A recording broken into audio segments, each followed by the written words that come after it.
ఎప్పుడైతే ముఖ్యమంత్రి చంద్రబాబు నాయుడు గారు మూడో బిడ్డను కానండి 30,000 ఇస్తాను, నాలుగో బిడ్డను కానండి 40,000 ఇస్తాను అని చెప్పి నిజం చెప్పాలి అంటే ఈ విధంగా తను మాట్లాడడం అదేదో ఒక వేలం పాట వేసిన విధంగా అంత మంచిగా కూడా అనిపించలేదు. గౌరవ ముఖ్యమంత్రి గారు ఆ విధంగా డైరెక్ట్‌గా ఇట్లా మాట్లాడడం కూడా.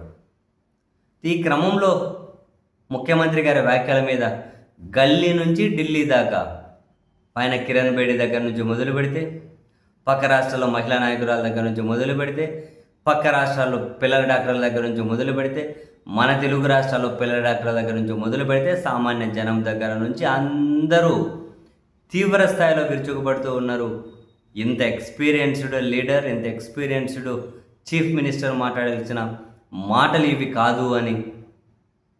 అసలు ప్రస్తుతం పరిస్థితులు ఎట్లా ఉన్నాయి, పిల్లల కోసం తల్లిదండ్రులు ఎన్ని త్యాగాలు చేయాల్సి వస్తుంది, ప్రభుత్వాలకు ఇస్తున్నటువంటి మద్దతు ఏంటి, పిల్లలకు మంచి తిండి పెడుతూ ఉన్నారా, మంచి విద్య ఉందా, మంచి వైద్యం ఉందా, పేదరికం నుంచి బయటపడేస్తూ ఉన్నారా, ఎలాంటి మద్దతు ఉంది,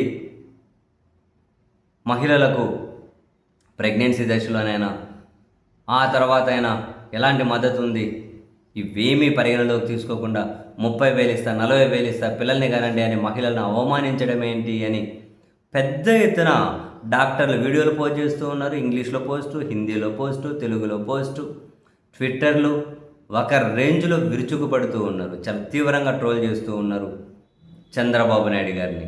అసలు నిజమే, వాస్తవానికి సీఎం గారి పల్లకి నేను ఎప్పుడు ఎంచుకున్నారు, ఆ నియోజకవర్గాల పునర్విభజన జరగబోతుంది అని, దక్షిణాదికి అన్యాయం జరుగుతుంది అని ఎప్పుడైతే ఆ చర్చ జరిగిందో అప్పుడు ఇంకా మొదలెట్టారు చంద్రబాబు గారు. మొదలెడితే ఖాళీ కూరుకుంటారా? అదిగో ఇటువంటి ఆఫర్లు, మూడో బిడ్డ కంటే 30, నాలుగో బిడ్డ కంటే 40, ఐదో బిడ్డ కంటే 50.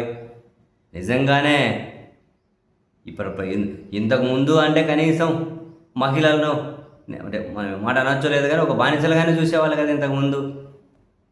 వాళ్ళ పిల్లలుగానే యంత్రాలుగానే చూసేవాళ్ళు. కనీసం చదువుకునే అవకాశం కూడా లేదు కదా వాళ్ళకు, చదువుకునే అవకాశం కూడా లేదు కదా. ఈ దేశంలో సావిత్రిబాయి పూలే గారు లాంటి మహానుభావులు, గొప్ప గొప్ప వాళ్ళు,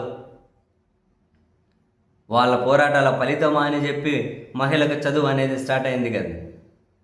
చదువుగానే లేదు కదా, అందుకని పిల్లలుగానే యంత్రాలుగానే వాళ్ళ పని, పిల్లలు కనాలి ఇంట్లో పడి, పిల్లలుగానే ఇంట్లో పడి ఉండాలి. కానీ ఇప్పుడు పరిస్థితి అట్లుందా?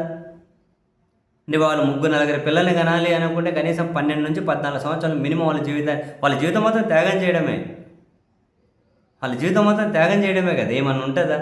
ఆరోగ్య సమస్యలు ఏంటి, మానసిక పరిస్థితి ఏంటి, ఆర్థిక పరిస్థితి ఏంటి, ఒకరు ఉద్యోగం చేస్తే నెట్టుకొచ్చే పరిస్థితి ఉందా, పుట్టిన పిల్లలకు విద్య పరిస్థితి ఏంటి, డొనేషన్ల పరిస్థితి ఏంటి, వైద్యం ఏంటి, ఎన్ని ఫీజులు కట్టాలి.